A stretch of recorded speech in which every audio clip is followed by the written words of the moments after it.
오늘은 저희가 누가복음 강의 81번째 시간으로 누가복음 20장 27절에서 44절을 통해서 영원한 주인 되시는 그리스도, 영원한 주인 되시는 그리스도라는 제목으로 하나님의 말씀 증거하도록 하겠습니다. 저희가 이제 지난 시간 지나온 누가복음 강해를 통해 살펴본 것은 예수님께서 성전에서 가르치실 때에 예수님께 찾아와 자꾸 공경을 빠뜨리려 하는 사람들의 모습을 살펴봤습니다. 대제사장들, 서기관들, 백성의 장로들이 와서 예수님을 좀 곤란하게 하고자 했던 모습을 좀 보게 되어집니다. 누구의 권위로 이런 일을 행했느냐, 또 가이사에게 세금을 바치는 것이 옳은 일이냐, 이러한 것들을 통해서 예수님을 공경에 빠뜨리고자 했던 모습을 봤습니다. 그리고 이 누가복음의 맥락 속에서는 예수님은 그들에게 이미 하나님께서 선지자를 보내고 또 자기 아들을 보내서 이들을 용서하고 구원하고자 하였지만 이들이 거부하였다는 이야기를 예수님께서 말씀하시는 것을 보았습니다.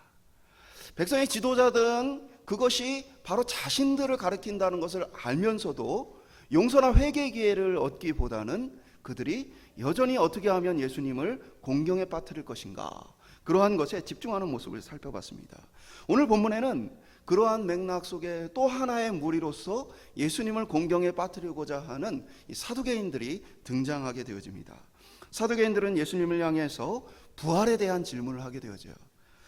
이 본문이 부활에 대한 이야기를 다루고 있지만 사실은 더 큰 맥락 속에서 보면 부활보다는 사실은 권위에 대한 이야기 좀 하고 있습니다.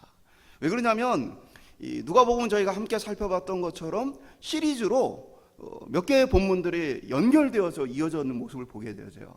그래서 사람들이 뭡니까? 예수님을 공경에 빠뜨리라는 그 모습. 그래서 큰 맥락 속에서 보면 하나님께서 예수님을 통해 그들을 구원하고 용서하고자 하지만 여전히 거부하고 있는 그들의 모습을 보여주고 있습니다. 그러면서 그들이 예수님께 제기하는 문제는 무엇입니까? 권위의 문제를 두고 있는 거예요. 누구의 권위로 이런 일을 하고 있느냐? 누구의 권위로 이 성전에서 장사하는 사람들을 내쫓느냐, 이런 얘기를 했죠.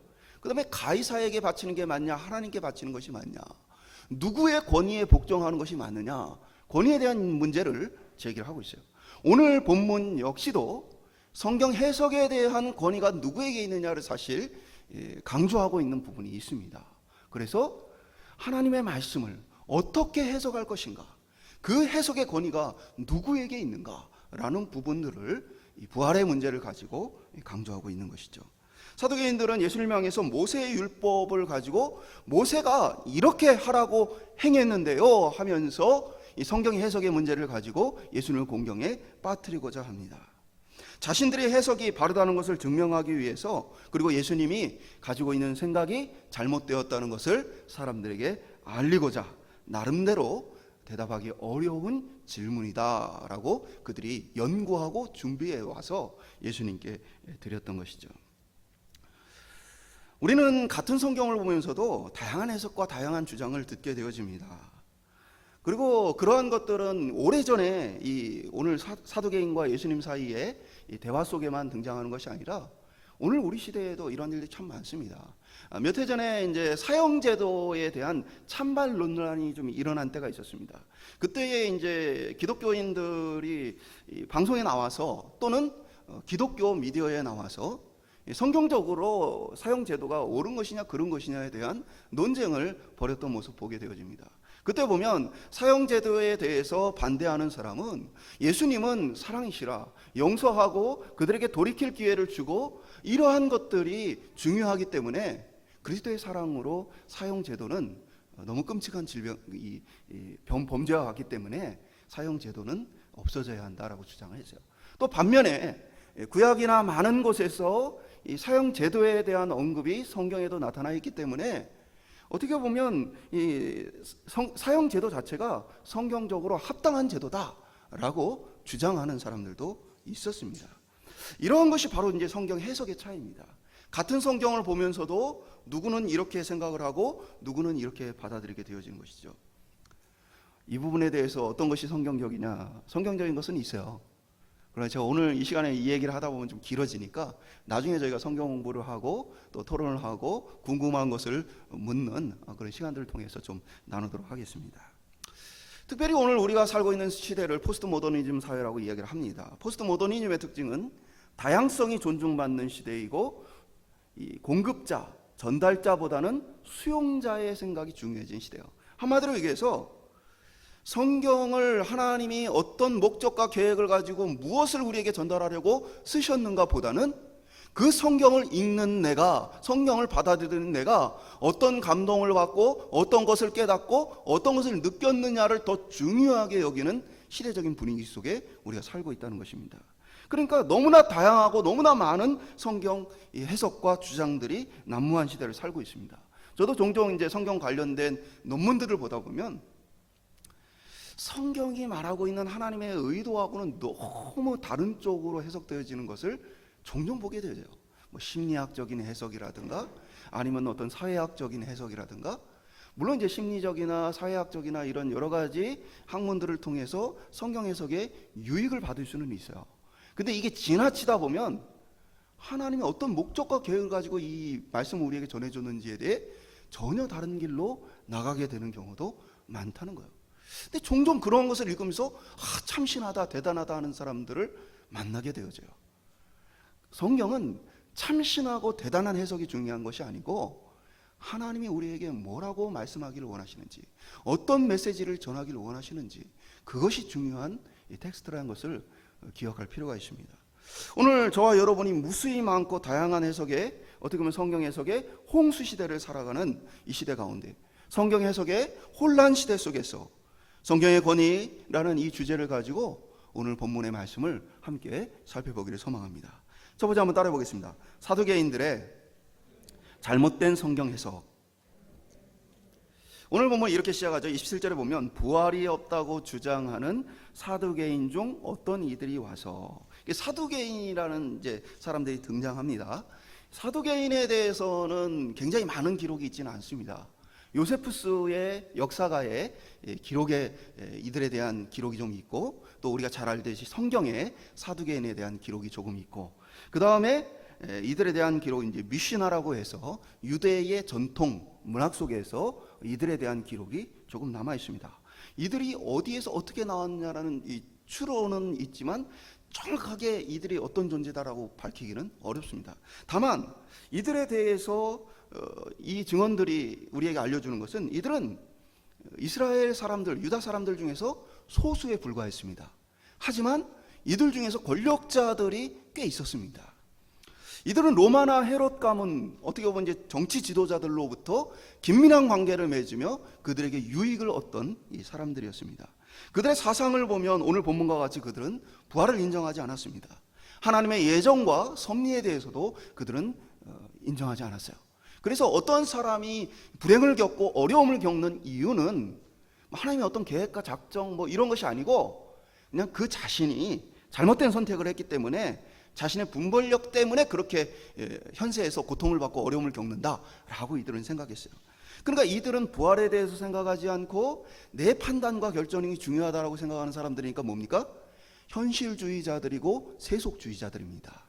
그러니까 이들은 이 땅에서 잘 먹고 잘 사는 게 중요하고, 잘 먹고 잘 사는 일에 있어서는 자신이 잘 분별하고 판단하는 것이 필요하다 여겼기 때문에 자연스럽게 정치 지도자들, 권력자들과 좋은 관계, 깊은 유대감을 갖고 지냈던 사람들입니다.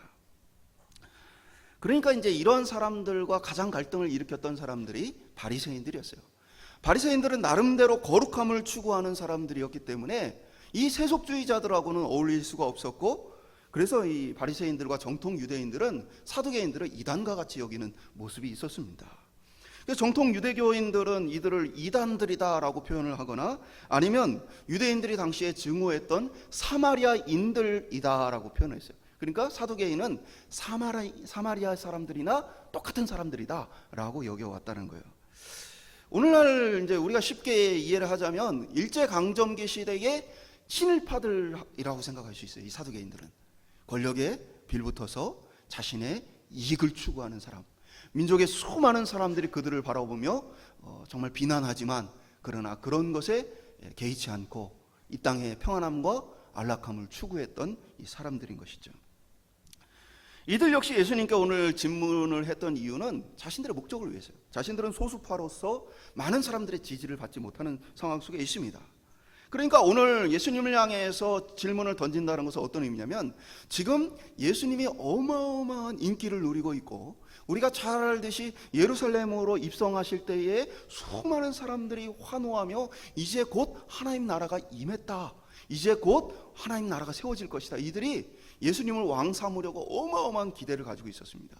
그러니까 지금 이 당시 또 유월절은 수많은 사람들이 유월절을 지키기 위해 외국에서도 예루살렘으로 모여오는 시기였어요. 그러니까 어마어마한 사람들이 집중하고 있는 그 예수님, 그리고 수많은 사람들이 모여있는 이때에 예수님으로 하여금 곤란하게 만들고 예수님으로 하여금 그의 생각이 틀렸다는 것들을 많은 사람들 앞에 증명한다면, 사두개인들의 사상과 그들이 주장하는 것이 옳다라는 것을 증명하고 많은 사람들에게 선포할 수 있는 절호의 기회로 이들이 여겼던 것입니다. 이들이 하는 행동은 오늘날 이단들이 하는 것과 굉장히 비슷하죠. 자신들에게 유리하다라고 여겨지는 구절들을 달달 외워가지고는 성경에 익숙하지 않은 성도들을 찾아와서 성경을 펴놓고 자신들의 주장이 옳다는 것들을 계속해서 설득하고자 합니다. 만약에 그 주장들이 옳았다면 오늘 정상적인 교회들이 이렇게 많이 남아있지는 않습니다. 그들의 주장이 뭔지를 다 알아요. 그러나 그것이 말도 안 되는 것들이고 그것들이 충분한 이 성경 해석의 바른 해석이 아니기 때문에 정통적인 많은 교회들이 그것을 따르지 않는 것입니다. 오늘 본문과 같이 그들은 자신들이 가지고 있는 부활은 없다라는 이 사실을 많은 사람들 앞에 증명하고 싶었습니다. 그래서 이들의 질문을 보면 28절에 33절에 이제 사두개인들의 질문을 간략하게 보면, 어떤 사람이 결혼을 하고 자식 없이 죽어서 이 과부가 된 사람을 그의 동생들이 아내로 삼았는데 다들 자식이 없이 죽었어요. 그리고 결국에는 7 형제가 다 이 한 여인과 결혼을 하고는 다 죽었어요. 그러니까 이들은 그렇다면 부활 후에 7명의 이 남편들 중에서 이 여인의 남편은 누구입니까? 라는 질문을 던지는 거죠. 그러니까 이들 나름대로는 이게 대답하기가 굉장히 어려운 질문이다 라고 생각을 해서 예수님께 질문을 했던 것입니다. 먼저 이것은 모세의 율법을 따라서 이들이 이러한 질문을 했다라는 이야기를 하죠. 이 질문은 신명기 25장 5절에 나옵니다. 형제들이 함께 사는데 그 중에 하나가 죽고 아들이 없거든 그 죽은 자의 아내는 나아가서 타인에게 시집가지 말 것이며 그의 남편의 형제가 그에게로 들어가 그를 맞이하여 아내로 삼아 그의 남편의 형제된 의무를 그에게 다 행할 것이요. 이게 모세의 율법 신명기 25장 5절에 나온 겁니다. 그러니까 이 율법에 따라서 우리가 순종하여 산다면 누가 나중에 이 여인의 남편이 되는 것입니까? 그리고 부활이란 건 없다라는 얘기를 이제 하고 싶은 것이죠. 이것이 우리에게는 익숙하지 않지만 이 당시에 주어졌던 그들의 풍습과 또 하나님의 말씀 속에 계대결혼이라는 이런 것이 있습니다. 성경 가운데 룻기가 이 계대결혼의 모습을 잘 기록을 해주고 있습니다. 계대결혼이란 한 남자가 자식이 없이 죽으면 그 아내를 가장 가까운 이제 형제나 친족이 그를 아내로 맞아서 상속자를 낳고 그들을 돌볼 수 있도록 하는 제도입니다.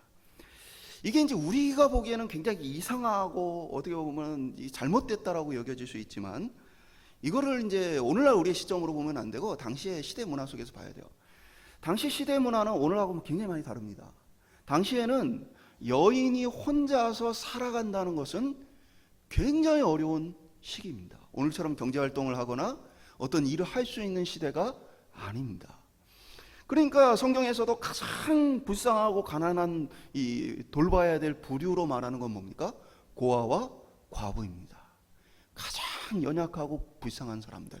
그 다음에 이제 거기에 하나를 더 추가하면 나그네가 되어진 것이죠. 그러니까 이러한 사회 속에서 남편을 잃은 이 여인은 뭡니까? 생존이 사실은 위협받는 상황이라는 거예요. 오늘날처럼 이제 먹고 살기가 좋은 시대가 아니고 항상 먹는 것이 부족했고 사는 것이 힘들었기 때문에 한 여인이 홀로 살아간다는 것은 불가능에 가까워요. 그렇기 때문에 어떻게 한 거예요? 가장 가까운 형제가 아내로 맞아들여서 먹이고 살 수 있도록 다 해줍니다. 그리고 자식을 낳으면, 아들을 낳으면 그를 뭘로 삼아요? 그 죽은 형제의 상속자로 삼고 그 형제의 가문을 잇도록 하고 그가 장성할 때까지 자신의 재물을 다 들여서 그를 양육해 주는 것이 바로 이 제도의 본질입니다.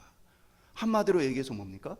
이 제도는 긍휼과 사랑으로서 가장 가까운 친족들이 의무감을 가지고 이들을 생존할 수 있도록 도우라는 의미입니다.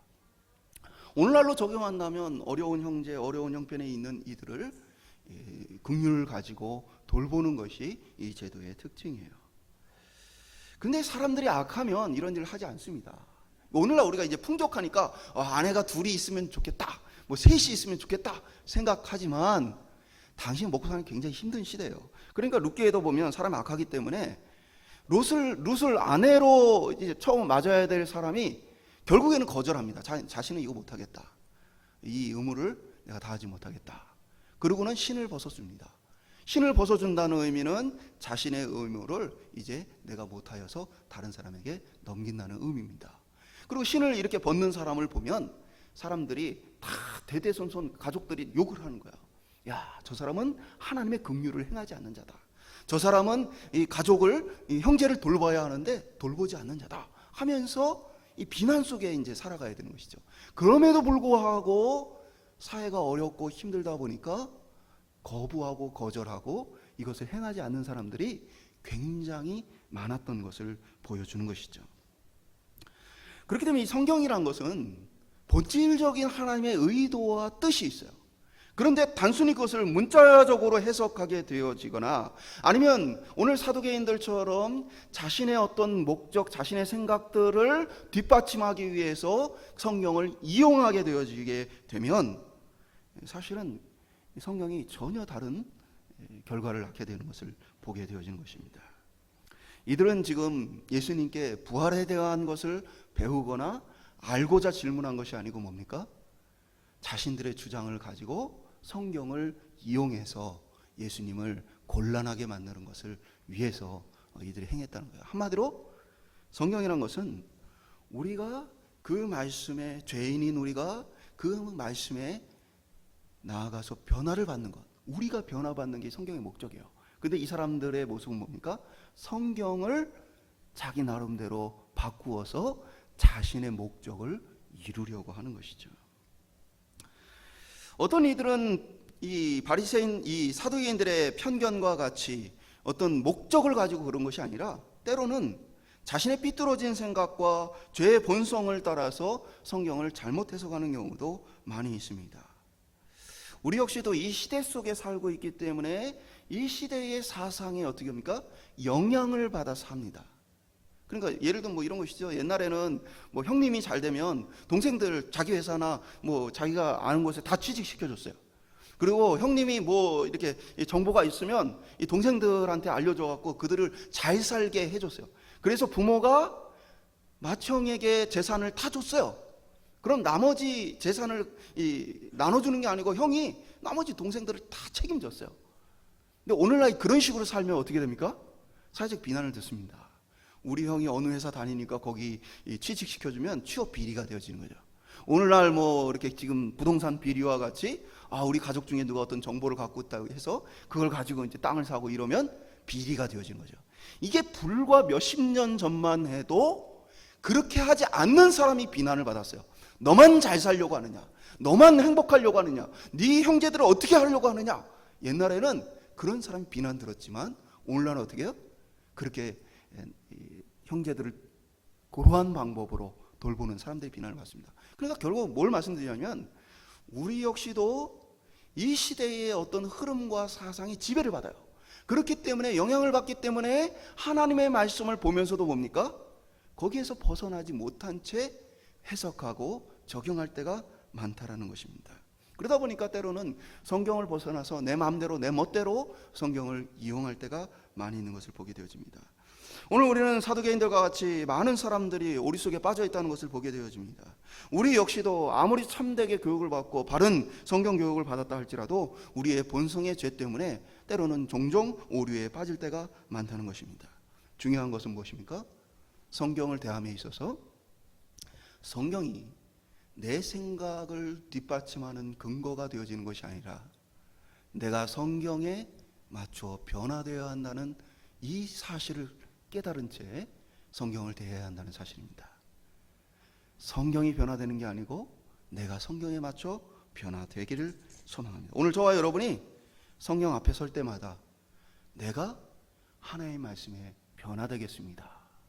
이 각오와 이 결단을 가지고 주의 말씀을 대하는 저와 여러분 되시길 소망합니다. 두 번째 한번 따라해 보겠습니다. 참되고 바른 성경의 해석.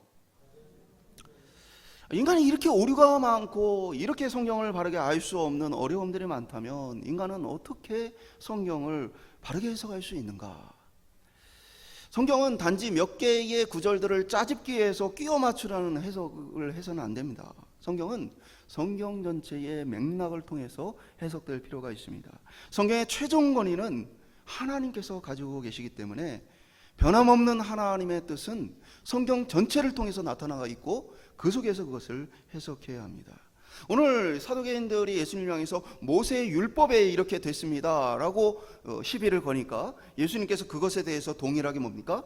모세의 기록을 통해서 반박하시는 모습을 보게 되어집니다. 37절에 보면 모세가 가시떨기에 대한 글 속에 라고 기록하고 있죠. 이게 이제 출애굽기 3장에 나와 있는 출애굽기에는 이제 떨기나무로 표시가 되어 있는데 하나님께서 모세를 만나시면서 모세에게 하시는 말씀입니다. 출애굽기 3장 6절에 보면 또 이르시되 나는 내 조상의 하나님이니 아브라함의 하나님, 이삭의 하나님, 야곱의 하나님이라. 모세가 하나님 배웠기를 두려워하여 얼굴을 가리매. 예수님께서 이 구절을 인용하셨습니다. 이 표현이 좀 어려운 부분이 있어요. 제가 이 해석이 좀 어려운 부분 또 논란이 있는 부분이 있기 때문에 좀 간단하게 좀 설명을 드릴게요. 이 본문을 읽고요, 사두개인들이 왜 예수님 앞에 한마디도 못했는지 이해하기 좀 어려운 부분이 있어요. 그래서 이 본문 해석에 있어서 좀 여러 가지 해석들이 있습니다.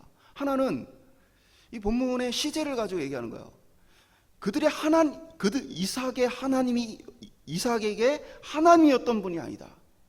아브라함에게 하나님이었던 분이 아니다. 지금 현재의 하나님이다. 그렇게 해석을 하는 분들도 계셔요. 그래서 지금 현재의 하나님이란 얘기는 그들이 지금 존재한다라는 의미다 라고 해석하는 경우가 있어요. 근데 이게 내용적으로는 맞지만 저는 개인적으로 문맥적으로 이러한 예수님의 설득 방법은 아니라고 보여집니다. 왜냐하면 출애굽기 3장 6절의 히브리 원문을 보면 동사가 없어요. 그러니까 이 히브리 양식 중에 하나인데 문장 구조상 뭐뭐이다라는 비동사가 없어요. 그래서 예를 들면 뭐 이삭 뭐 하고 그 다음에 뭐예요? 뭐 뭔가 이제 호칭을 붙여요. 그러면 뭐뭐이다라는 게 없어도 이 명사 두 개로 이삭은 뭐뭐다 라고 되어지는 게 히브리 문법이에요. 그러니까 여기 이 출애굽기 3장 6절에도 이삭 하나님 이런 식으로 되어 있어요. 그러니까 이러한 부분을 가지고 현재 시제다 과거 시제다 만약에 예수님이 이 얘기를 하셨다면 제가 보기에는 사두개인들이 문법적으로 그게 왜 현재 시제입니까? 라고 따졌을 가능성이 높아요. 그러니까 사실은 요거보다는 저는 이제 개인적으로 이제 다른 부분들이 훨씬 더 설득적인 논리가 있다고 보는데 언약의 관계에 대한 부분을 예수님이 얘기하시는 부분이라 보여져요. 뭐냐면 아브라함의 하나님이고 이삭의 하나님이고 야곱의 하나님이다 했을 때 이것은 뭐의 관계를 얘기합니까? 소속 관계, 누구에게 속해 있느냐. 그리고 또 하나는 뭡니까? 언약 관계, 서로 어떤 계약을 맺었는가. 계약 당사자가 죽으면 계약은 파기됩니까? 안 파기됩니까? 파기됩니다. 계약 당사자가 죽으면 계약은 이제 끝나는 거예요. 그런데 살아계신 하나님이며 여전히 그들의 하나님이라는 의미는 뭐예요? 그들이 존재할 뿐더러 그들이 하나님과의 언약 관계에 있어서 뭐예요? 계속해서 그 관계가 유지되고 있다. 한마디로 얘기해서 죽음으로써 끝난 관계가 아니고 만약에 부활이 없다면 옛날에 잊혀지고 사라질 언약이지 지금도 있어야 할 언약이 아니다라는 부분을 예수님 말씀하셨을 때 사두개인들이 대답하지 못했던 것으로 보여집니다. 38절은 죽은 자의 하나님이 아니라 산 자의 하나님이다 라고 한 번 더 분명하게 선언하죠. 죽은 자의 언약 관계, 죽은 자의 어떤 관계가 아니고 이들이 살아있기에 지금 이 관계가 언급되어지고 여전히 유효하다 부분을 기록하고 있는 것입니다. 그들은 여전히 없어진 존재들이 아니라 하나님의 자녀로서 그들은 부활하여서 존재하고 있다. 여전히 그들은 하나님의 자녀들이다. 하나님께 속해 있는 사람들이다 라는 이야기를 하는 것입니다. 예수께서는 성경 전체를 통해서 성경을 이해할 수 있도록 그들이 오해하고 있는 부분들을 잘 설명해 주시는 모습을 보게 되어집니다. 근데 성경을 해석하다 보면 오늘 본문도 이런저런 해석들이 있는 것과 같이 성경 해석이 어려운 구절들이 좀 많이 있습니다. 특별히 이제 문장 구조가 어려워서 이 본문을 해석하기 어려운 구절도 있고, 다른 하나는 뭐 대명사 같은 것이 뭘 가르치는 건지 어려워가지고 이제 이렇게도 되고 저렇게도 되기 때문에 해석이 어려운 경우가 있어요. 대표적인 경우가 디모데후서 2장 26절인데요. 여기에 이제 그라는 단어가 나오는데 문맥상으로 보면 그라는 단어를 마귀로도 해석할 수가 있고 하나님으로도 해석을 할 수가 있어요. 그러면 이제 이게 문장에서 마귀의 뜻을 따른다라고 해석할 수도 있고 하나님의 뜻을 따른다라고 해석할 수도 있어요. 그럼 이게 차이가 커요, 안 커요? 어마어마한 차이죠. 하나님의 뜻을 따른다, 마귀의 뜻을 따른다. 이 차이는요, 어마어마한 차이예요. 그래서 뭐 예를 들면 이제 우리가 가진 지금 개역 개정 한글 성경은 그를 하나님으로 번역을 했어요. 반면에 이제 카톨릭에서 사용하고 있는 공동 번역에서는 이거를 이제 마귀로 해석을 했습니다. 그리고 이제 뭐 성경 번역 중에서 이제 표준세 번역이라는 게 있어요. 이거는 두 가지를 다 기록했어요. 이 두 가지를 다 하나님으로도 해석을 해놓고 마귀로도 해석을 해놓고 이렇게 해서 가로를 쳐가지고 두 가지를 아예 다 기록을 해버렸어요. 하나의 문장을 보면 이거 어마어마한 차이처럼 느껴집니다. 그러나 성경은 한 구절로 해석되어지는 것이 아니고 성경 전체의 맥락을 따라 해석하기 때문에 사실은 성경 전체의 맥락을 따라 이 문장을 해석하면 이렇게도 해석하거나 저렇게도 해석하거나 관계없이 우리가 가진 신앙에 아무 다른 방향을 제시하지 않습니다. 무슨 말씀을 드리냐면 성경은 성경 전체를 통해서 이해되고 해석되어진다는 얘기예요. 특정한 구절들끼리 몇 개를 뽑아서 어떤 논리와 이상을 만들어내는 것이 아니라 그것은 성경 전체를 통해서 그것이 옳은가 그른가를 분별받아야 한다는 거예요. 그러면서 그 본뜻이 무엇인지를 살펴봐야 한다는 것이죠. 예수님도 이 땅에 오셔가지고 율법에 대한 부분을 많이 얘기하실 때 율법에 이렇게 기록되어 있지만 그 참된 뜻은 이거다라고 말씀하시는 일이 굉장히 많습니다. 그냥 간단하게 보기에는 하나님 말씀이 바뀌었나라고 생각할 수 있지만 사실은 바뀐 게 아니라 뭡니까? 예수님은 원래 하나님이 이 계명을 주실 때의 의도가 무엇이는지, 하나님의 본뜻이 무엇이었는지를 뭡니까? 다시 알려주시는 거예요. 그러니까 하나님 말씀은 변함이 없었던 거예요. 변함 없는데 다만 그것을 받아들이는 사회와 풍습에 따라서 그들이 받아들일 수 있는 정도로서 또 이해할 수 있는 수준으로서 그것을 제시했을 뿐이라는 사실입니다. 성경은요, 그렇기 때문에 이렇게 저렇게 자신의 유익을 따라 해석하는 이들의 해석을 우리가 좀 경계할 필요가 있습니다. 예를 들면 뭐 많은 이단들 중에 하나님의 교회라는 게 있어요. 안상홍 증인이었던 사람들이죠. 이 사람들은 이제 죽은 안상홍 씨를 하나님이라고 여기고 또 장길자 씨를 또 여자 하나님이라고 여깁니다. 그러면서 이들은 이 창세기에 하나님의 형상을 따라 남자와 여자를 창조하시고 라는 구절을 탁 뽑아서 하나님의 형상을 따라서 남자 여자를 만들었으니까 하나님도 남자 하나님 여자 하나님이 있다라고 이렇게 주장을 해요. 이 한 구절만 가지고 이런 식으로 해석하는 성경 해석이 잘못됐던 거예요. 성경 전체에 그렇다면 남자 하나님과 여자 하나님에 대한 기록이 있어야 되거든요. 없죠. 그리고 또 하나 뭐 그들은 유월절에 대한 것들을 가지고 성도들을 많이 유혹합니다. 그래서 유월절은 영원한 규례다. 유월절을 지키지 않으면 영원히 그들은 끊어질 것이다 라는 이 구약의 말씀들을 가지고 와서는 너희 교회 유월절을 지키고 있느냐? 하나님의 이 말씀이 이렇게 기록되어 있는데 유월절을 안 지키면 너희들은 영원히 끊어질 자들이다 하면서 기존 성도들을 굉장히 불안에 떨게 만듭니다. 성경 전체의 맥락 이해하지 못한 채 몇 개의 구절만 가지고 얘기하는 것이죠. 사도 바울 같은 경우는 고린도서에서 2장 16절을 통해서 그러므로 여러분이 먹고 마시는 일이나 명절이나 초승달 축제나 안식일 문제로 어떠한 사람도 여러분을 비판하지 못하게 하라라고 얘기를 합니다. 그러니까 절기 같은 것들, 그러한 것들을 가지고는 여러분이 비판받지 말아야 한다. 너 왜 절기를 안 지켜? 이러한 것들은 비판의 거리가 되어지지 않는다는 얘기를 하고 있는 것이에요. 그러니까 한마디로 얘기해서 성경 전체의 맥락 속에서 보면 유월절에 대한 부분들을 가지고 구원에 대한 이야기를 계속해서 언급하지 않습니다. 사실 유월절은 뭡니까? 예수님의 구원의 사역을 알려주는 구약의 표시이고 예수 그리스도를 통해서 구원 얻는다는 사실을 보여주는 예표입니다. 저희가 이제 절기 지키는 문제나 뭐 이러한 것들에 대해서는 지금 수요일 날 저희가 계속해서 예수 그리스도라는 주제로 이제 2주 더 말씀을 나누게 돼. 다다음 주에 이 부분에 대해서 구체적으로 나누게 돼. 구약의 율법, 구약의 제사 이러한 것들이 어떻게 예수 그리스도와 관련이 되어 있는가. 그때 이제 살펴볼 거예요. 이제 광고를 하는 거예요. 수요일 날 오시라고. 그러니까 어쨌든 그 하나님의 말씀을 우리가 보는 데 있어서 성경 전체의 맥락을 통해서 검증하는 것이 뭡니까? 바르고 참된 해석이 되어진다는 거예요. 하나님은 변함없는 분입니다. 그렇기 때문에 근본적으로 하나님의 뜻이 바뀌지 않아요.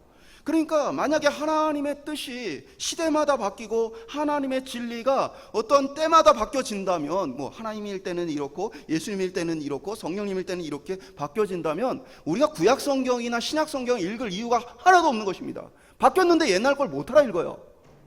변하지 않는 진리이기 때문에 우리가 여전히 구약과 신약의 모든 말씀들을 깊이 있게 바라보는 것입니다. 성경은 과거의 누군가에게만 주어진 것이 아니고 또 미래의 누군가에게만 주어진 것이 아닙니다.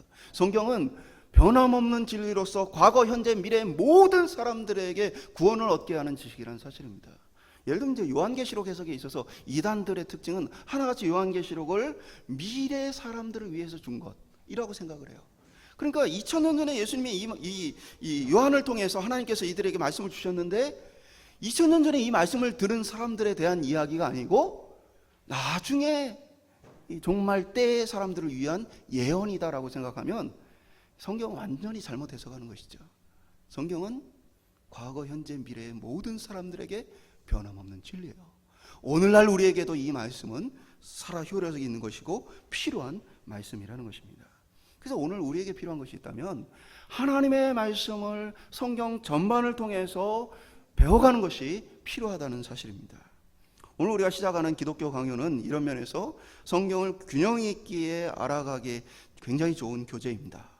기독교 강요가 완벽해서가 아니에요. 기독교 강요 역시도 부족한 부분이 많습니다. 그 당시의 어떤 원문 해석의 수준, 물론 이제 칼빈 굉장히 뛰어난 사람이지만 원문 해석의 수준이나 또 원문을 수집해서 연구하던 이 자료들의 양은 오늘날하고는 비교할 수가 없어요. 그러다 보니까 원문 해석이나 뭐 이런 부분에서 칼빈이 부족한 부분들이 분명히 있습니다. 그럼에도 불구하고 이것이 우리가 신앙 전체를, 성경 전체를 이해하는데 굉장히 좋은 도구가 되는 이유는 칼빈의 성경 원칙 때문에 그래요. 칼빈은 성경이 말하는 것까지 말하고 성경이 말하지 않는 것에 있어서 말하지 않는다. 성경이 말하는 것까지만 말한다라는 것이 그의 성경론이었어요. 그래서 성경에 없는 것, 성경에 제시되지 않는 것들에 대해서는 그가 많은 언급하지 않습니다. 그렇기 때문에 어떻게 보면 오류가 적은 것이죠. 시대의 영향을 덜 받은 부분이 있는 것이죠. 이것도 광고를 하는 거예요. 기독교 향후 훈련이 굉장히 중요하구나. 우리가 다 받아야 되겠구나. 훈련을 시작하시는 분들에게 뿐 아니라 저는 죽기 전에 모든 성도들이 기독교 강요를 통해서 하나님의 말씀을 균형 있고 성경 전반을 충분히 배워야 할 필요가 있다고 여깁니다. 저도 제 목회 생활 길지는 않지만 이것을 나눈다면 저의 목회 그리고 성경 해석이 기독교 강요 이전과 이후로 나눠진다라고 생각을 합니다. 신학 공부를 했지만 그럼에도 불구하고 기독교 강요를 아직도 다 이해했다고 말할 수는 없죠. 다만 그것을 충분히 어느 정도 공부를 하고 나서의 저의 목회나 성경 해석과 이전이 판이하게 많이 달랐어요. 쉽게 얘기하면 분별력이 많이 자라났다 생각이 들어요. 실제로 또 아는 분들 중에서는 그런 고백을 하는 분들이 많습니다. 은퇴를 하고 나서 기독교 강요를 읽고 나서는 내가 왜 평생에 이 책을 읽지 않은 상태에서 목회를 했는가라고 후회하는 목사님들도 종종 보게 되어져요. 오늘 저와 여러분이 또 우리 교회가 하나님의 말씀을 풍성하게 그리고 균형 있게 전체 성경의 맥락을 따라서 배워가고 성숙할 수 있는 그러한 성도와 교회가 될 수 있기를 축원드립니다. 마지막으로 따라해보겠습니다. 영원한 주인 되신 그리스도. 42절에서 43절에 보면 시편의 다윗이 친히 말하였으되 주께서 내 주께 이르시되 내가 내 원수를 내 발의 발등상에 삼을 때까지 내 우편에 앉았으리라 하였도다 하였느니라. 그 중요한 표현이 이거예요. 주께서 내 주께 말씀하셨다라는 부분인데, 이게 시편 110편 1절을 인용한 것인데 시편 원문에는 뭐라고 기록되어 있냐면 우리 한글 성경에도 마찬가지예요. 여호와께서 내 주께 말씀하시기를 이라고 기록되어 있어요. 그래서 여호와 하나님 여호와께서 나의 주께 말씀하셨다. 이게 다윗의 시편이거든요. 근데 이제 오늘 우리가 읽은 이제 누가복음에서는 어떻게 표현되어 있어요? 주께서 내 주께. 왜 그랬냐면 여호와 또는 야훼라는 이것은 하나님의 이름이에요. 그렇기 때문에 감히 이스라엘 백성이 그 이름을 부르지 못했습니다.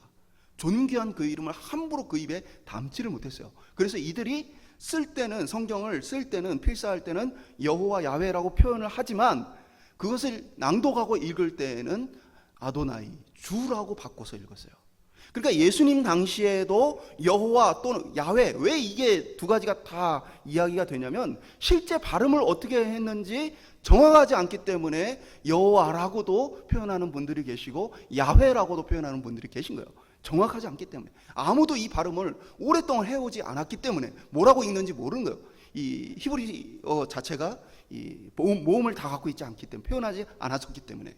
그러니까 이 당시 예수님 시대에도 함부로 여호와 야훼라는 이 하나님의 이름을 입 밖으로 내지를 못했어요. 그러니까 예수님도 어떻게 표현한 거예요? 내 주께서 내 주께, 그리고 여호와를 주로 바꿔서 표현한 것이죠. 그러니까 우리가 보기엔 좀 헷갈릴 수 있지만 성경을 아는 사람들은 여호와 하나님께서 주께, 여기에서 주라는 것은 뒤에 이어지는 내용을 통해서 하나님께서 보내실 구원자 그리스도 메시아를 가리킨다는 것을 이들이 다 알고 있었어요. 근데 예수님께서 질문하시는 이유는 뭐예요? 메시아를 다윗의 자손이라고 이들은 여겼어요. 그러면서 이들이 생각하기를 메시아 구원자의 역할은 우리를 이방인들의 압제에서 건져낼 것이고 다윗이 세웠던 나라와 같이 부강하고 힘 있는 나라로 우리를 다시 회복시킬 것이다. 그때처럼 우리가 더 이상 고통받지 않는 그러한 나라가 되어질 것이다 라고 그들의 정치적이고 경제적이고 사회적인 지도자를 그들이 원했습니다. 기다리고 있었어요. 그러니까 인간 구원자를 그들은 기다리고 있었어요. 근데 예수님이 사두개인들에게 그들이 대답하지 못할 성경의 질문을 던지는 것은 무엇입니까? 만약에 그가 구원자가 너희들이 생각하는 것처럼 인간 구원자였다면 다윗의 자손인데 다윗이 자신을 통해 나타난 자손을 통해 그를 내 주라고 표현했겠느냐? 왜 그렇게 표현을 했겠느냐? 라는 질문을 던질까요? 예를 들면 뭐 제가 제 아들에게 조찬이님, 주님 하고 부르지는 않잖아요. 마찬가지로 다윗이 자기 자손을 향해서 그렇게 표현할 수 없는데 왜 성경에는 다윗이 우리에게 보내질 구원자를 향해서, 메시아 그리스도를 향해서 내 주여라고 표현을 했겠느냐? 그러니까 뭡니까? 예수님이 말씀은 너희가 성경을 이해하는 것이 부족하다는 얘기를 하고 계신 거예요. 사두개인들이 너희들이 성경을 잘 안다, 너희들이 옳다라고 여기면서 나를 공경에 빠뜨리려고 지금 찾아왔지만 사실은 너희가 성경에 대해서 잘 알지 못한다, 그 얘기를 하고 계신 거예요. 한마디로 메시아는 하나님이시기 때문에 다윗조차도 자신의 자손을 통해 오시지만 그를 나의 주님이라고 호칭했다라는 것을 예수님이 말씀하시는 것이죠. 그리고 사실 이것은 또 복음이기도 해요. 그들로 하여금 이러한 성경 구절을 던져줌으로써 뭐하게 한 거예요? 스스로 고민하게 하는 거예요. 그 말씀이 정말 그런 뜻일까? 어떤 뜻일까?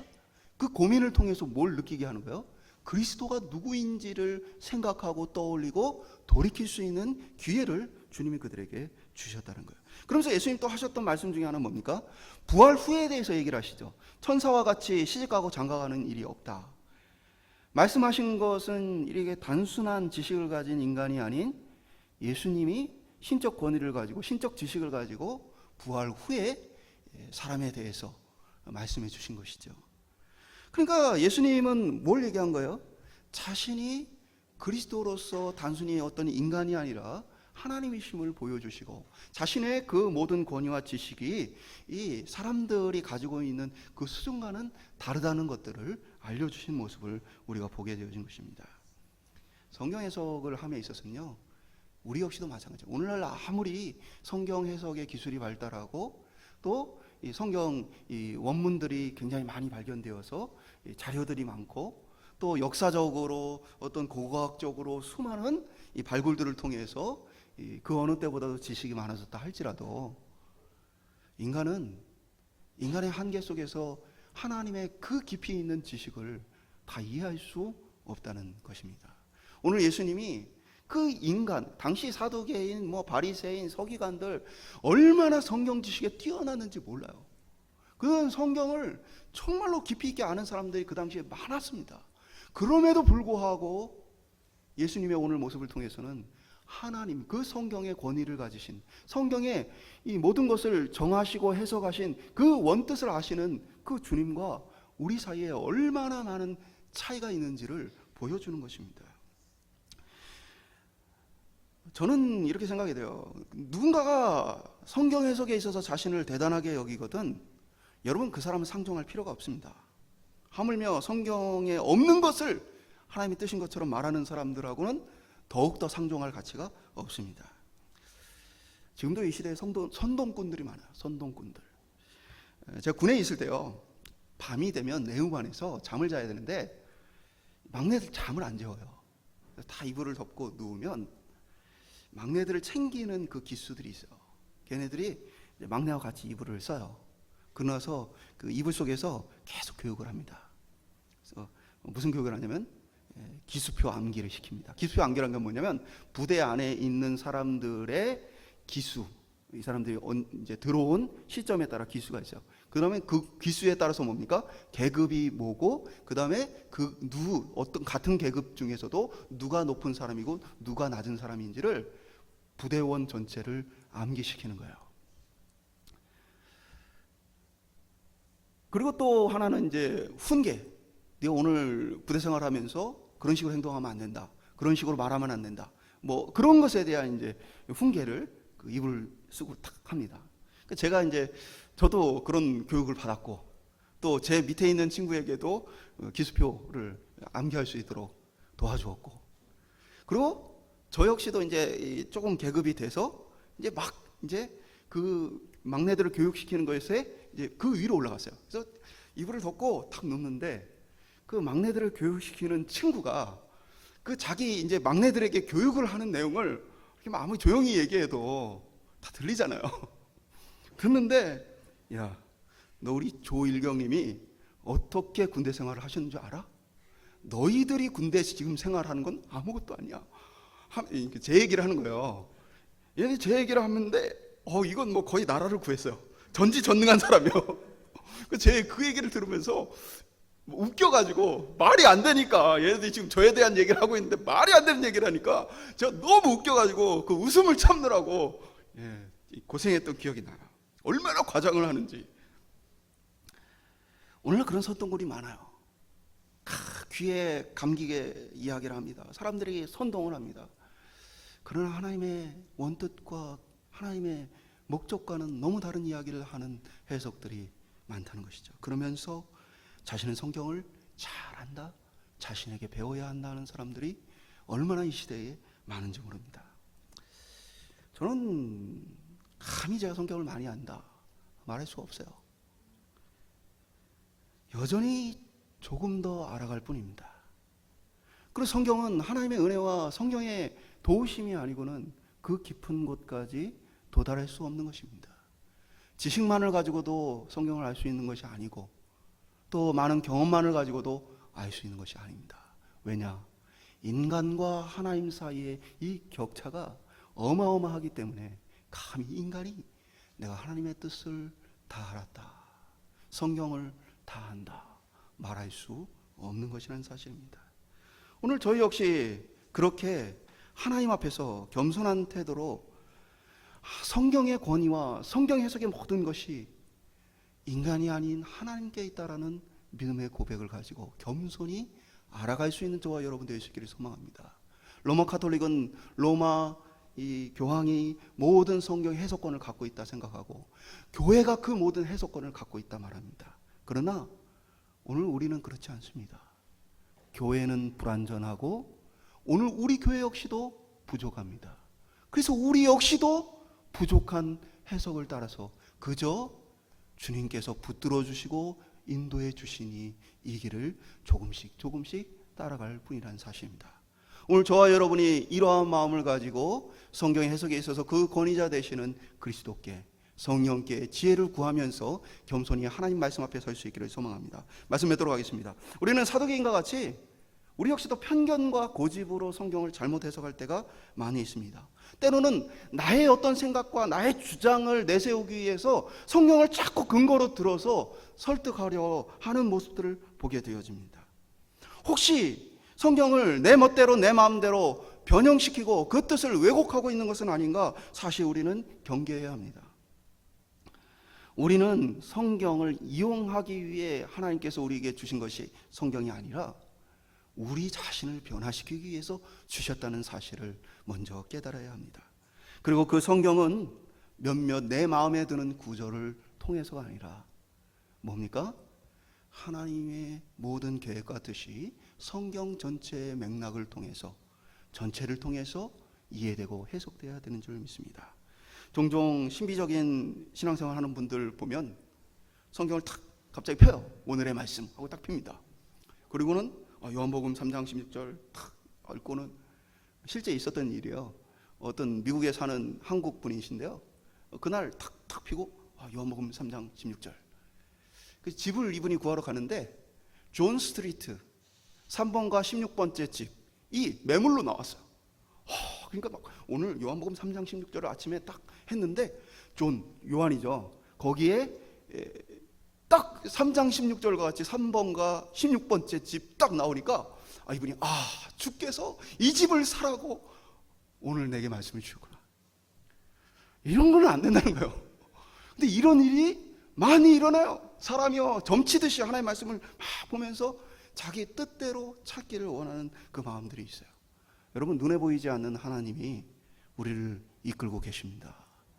나에게 오늘 어떤 말씀, 나에게 어떤 예언, 이러한 것들의 마음을 빼앗기지 말고 또 그런 것들을 주장하며 내가 잘 해석할 수 있다, 내가 그것을 잘 풀어줄 수 있다 하는 사람들에게 흔들리지 말고 오히려 그 시간에 하나님의 말씀을 조금 더 배우기 위해 힘쓰는 저희들 되길 소망합니다. 조급해하지 마세요. 어린 자녀에게 하나님께서 무거운 책임을 요구하지 않습니다. 그저 성실하게 자라나는 모습에 하나님 기뻐하신다는 사실이에요. 오늘 저와 여러분이 그렇게 우리 자신의 한계를 겸손히 인정하고 묵묵히 하나님의 말씀을 배우는 성도들이 되길 소망합니다. 그리고 오늘 진급하는 분들이나 새롭게 훈련을 받는 모든 분들도 그만큼 주님을 더 알아가기에 힘쓰시기를 소망합니다. 또 우리 오포중앙교회가 바르고 참된 복음으로 잘 성숙해 갈 수 있는 교회가 될 수 있기를 축원드립니다.